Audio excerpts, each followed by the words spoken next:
Sobre a ilusão do perfeito, Bert Hellinger diz o seguinte: o perfeito já se estagnou, ele já se cristalizou.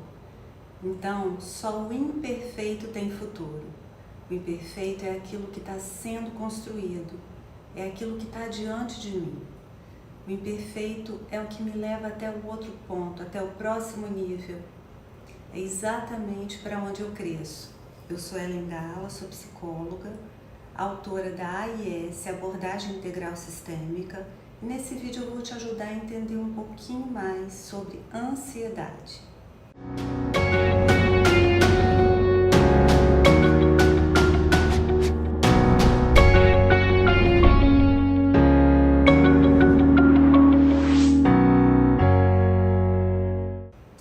Então, por onde tudo começa? Essa peça representa você. E essa outra peça representa as suas emoções. Aqui na frente, essa casinha representa o futuro. Aqui é o lugar onde mora a ilusão do perfeito. E esse é o caminho que você percorre para sair desse ponto e chegar nesse ponto. E por que eu coloquei dois representantes, um para você e um para suas emoções? E por que eles estão separados? Porque normalmente nós nos confundimos, nós pensamos que somos as nossas emoções, mas você não é as suas emoções. As suas emoções, elas vêm e vão, elas passam por você, como nuvens passam, elas passam. Você é aquele que observa tudo isso. A nossa mente, o nosso ego, funciona tendo como referência passado e futuro. E o ponto central da mente são as emoções. Elas são o motor. A palavra emoção, ela vem do latim emovere. O E significa energia e o movere significa movimento. Ou seja, toda emoção existe para movimentar. Ela existe para fazer uma mudança, para gerar uma mudança em direção ao equilíbrio. Então as emoções são elas que nos movem, que nos levam adiante. E para elas fazerem isso, elas têm essa função principal. Para elas fazerem isso, elas geram resposta, elas produzem um comportamento no sentido de garantir a nossa sobrevivência.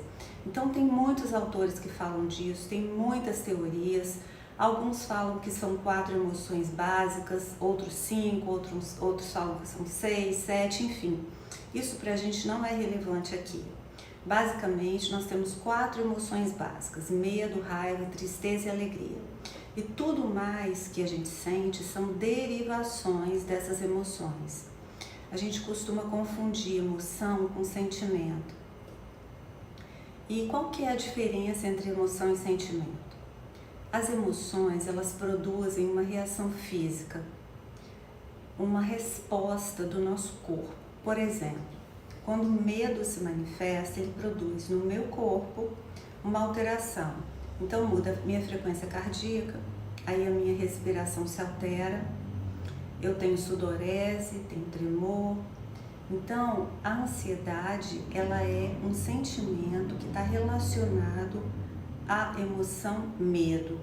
O DSM-5, que é o guia de classificação e diagnóstico na área da saúde mental, ele descreve a ansiedade como um transtorno e ele classifica em 4 tipos de ansiedade. Todos esses 4 tipos de ansiedade, eles estão ligados ao medo. Basicamente, a ansiedade é o medo em relação à minha expectativa do futuro. Então, ele é uma tentativa de antecipação do futuro.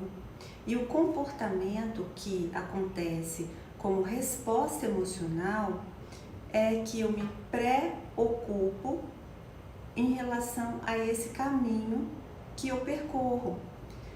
Então, esse caminho é uma preocupação. Aí eu começo a imaginar, começo a criar várias possibilidades. Eu crio situações e eu começo a viver todo um jogo mental, toda uma construção psicológica relacionada ao si. se acontecer isso, se acontecer aquilo. E nessa tentativa de ficar prevendo todas as variáveis, e normalmente essas variáveis elas são ruins, elas são perigosas, porque o se quase sempre ele nos leva para o pior cenário. Então, quando eu entro nesse looping, nesse jogo da mente, eu na verdade eu emito um sinal que algum perigo, alguma situação de risco está próximo de mim. E aí o meu corpo é acionado e eu entro no modo de luta e fuga. Porque se há perigo, e o medo é a nossa principal estratégia de sobrevivência, então o meu corpo, ele responde. E aí ele liga um alerta máximo, e aí a química do meu corpo começa a reagir. Então acontece toda uma produção de hormônio e toda uma movimentação química exatamente para me ajudar nesse processo de luta e fuga. Exemplo, vamos entender isso com um exemplo. Aqui está você e você, vamos supor que planeja uma viagem de carro para daqui a 15 dias. O evento que você está planejando, ele está aqui nessa casinha que é o futuro. E é óbvio que o futuro e o passado, eles precisam ser visitados. E a nossa mente, ela é uma estrutura que foi projetada para isso. Ela tem essa capacidade de ir no futuro e no passado. Então você usa essa função e aí você olha para o passado e busca uma referência que te indique se é seguro ou não fazer essa viagem de carro. Será que eu já dirigi por tanto tempo assim? Eu tenho alguma experiência, por exemplo, com estrada? E aí você vai lá e confere as condições do carro, você checa tudo e depois você visita o futuro. Vai lá, consulta a previsão do tempo, as condições da estrada, busca as informações reais e aí com base nessas informações você traça a sua estratégia, você cria um roteiro, enfim, baseado nisso você toma uma decisão. Mas suponha, vamos supor que você vai reduzir as margens, né, de erro, é óbvio, mas se você começa a imaginar, começa a supor todo um drama e começa a antecipar os perigos e aquele monte de coisas que não são reais, aí você aciona o sistema de alerta. E a ansiedade, que é o sentimento relacionado ao medo de que alguma coisa dê errado na sua programação, ela é ativada e começa todo o processo. Então, se a gente vive assim por muito tempo, o nosso corpo ele entra num estresse, e daí surgem vários problemas graves, doenças, enfim, um monte de coisas. No fundo, esse looping, ele nada mais é do que uma tentativa de controle, porque nós não sabemos lidar com a impermanência. A gente tenta o tempo todo controlar tudo o tempo todo. E por que a gente faz isso? Porque a nossa mente, ela tem uma necessidade de segurança. Só que quanto mais eu tento controlar, mais eu volto para o futuro. E aí o meu corpo reage, e quando o meu corpo reage, mais o medo toma conta. Quanto mais o medo toma conta, mais eu desequilibro. Então, qual é o caminho?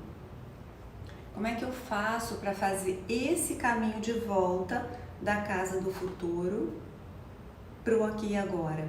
Da mente para o corpo. O primeiro passo é ficar com o fato. O fato é aquilo que acontece no presente. O fato é a realidade que eu experimento aqui e agora.